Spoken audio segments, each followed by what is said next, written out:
This is Umar Ahmed for IFL TV, proudly sponsored by Everlast. It's late here at the O2 and still Lawrence Okolie. Thoughts on that performance, mate? I felt it was quite scrappy. Could have, should have been a lot better, but it's all experience. It's a top 5, top 8 boxer coming hungry, so there's stuff I got to work on, stuff that I'm happy with. You know, there was moments in the fight where I think I was boxing well. There's other moments where I let it get too intense. You know, I was hungry for the right hand to land, so it's slipping over. We're getting caught on the inside. So it's something that's I'm constantly working on, but I think I've been getting complacent, not necessarily in terms of training, but in terms of how sparring's going compared to the fights, you know what I mean? So I need to really work on certain things, not too much to work on, but maybe more believing in the rounds, making the weight a little bit better, not going too heavy in between things. But at the end of the day, you know, I won, still get to be world champion, 18 fights, consistently trying to box the best guys I can. I might tell Eddie to get me some easier fights than that one going forward, so I can get some highlight reel knockouts. Yeah, I know it got scrappy towards the end, but you did land some big shots early doors, some clean punches. Are you surprised that went the distance? After round 7, I wasn't. Do you know what I mean? I kind of thought, he's too, like, I don't know if it was a crowd, if it was my punches weren't catching him clean enough, but I just felt like this guy is not ready to go anywhere. Like, it would take, and also he was tucking up really well. He had big shoulders, so the right hand was kind of glancing off of it, and I was really struggling to find the angle for it. But I think, like, you know, as much as I hit, I think you're going to get days like that sometimes, you know, but you just have to be able to take what comes of it, go back to the gym, and then have an opportunity to go again. I feel, like I said before, I feel happy and blessed to even be able to box, do you know what I mean, come from where I've come from and get to this position. So I'm looking more positives than anything else. You mentioned the crowd there. Obviously, you're in your hometown, London. Was that a bit of a weird one, though? Because I think most of the noise was coming from the Polish fans. Yeah, I think it wasn't billed on my side as like England versus Poland or anything like that. So I don't think we got that kind of energy going, but they definitely did. I heard them when Fowler was boxing. I came in, had a little look.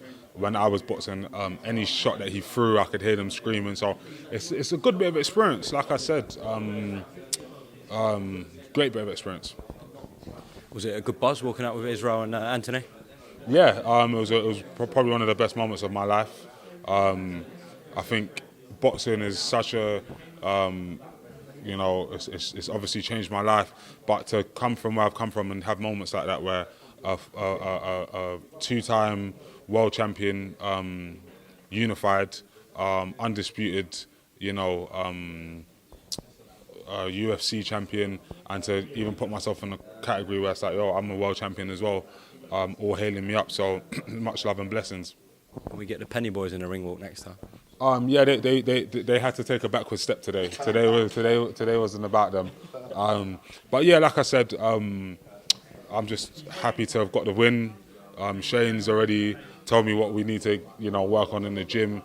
Little training stuff that I've kind of neglected over the last maybe few months, you know, and and it's also reminding myself, thank goodness it wasn't a loss, it was a win, but reminding myself, stuff's not given to you, you have to actually go and get it, do you know what I mean? So if I've done something in the past and haven't done it now, it's lost. So it was a good lesson, good learning experience, good fight for me, and I'm happy.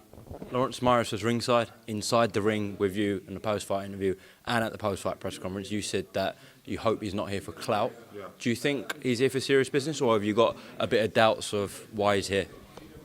No, I think he's here. Like, me and him have spoken in the DMs. You know, I've asked to meet him before. He's here for a reason. He's shown me nothing but respect. I show him nothing but respect because that's a great boxing fight. Do you know what I mean? There's certain stuff I would not be able to get away with. In close, grappling, stuff like that. That one has to be a clean boxing performance. Otherwise, you walk into something silly. I'll be highly motivated. Not to say I wasn't motivated for this one, but there's a difference. You know what I'm saying?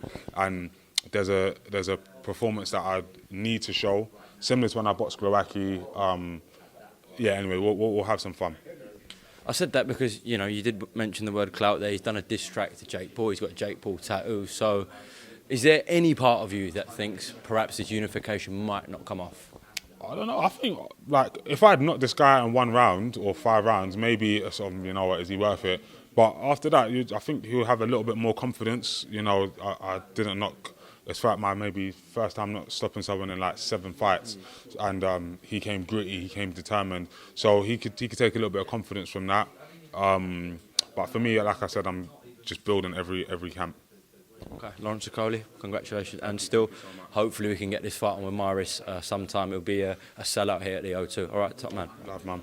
Love. Cheers.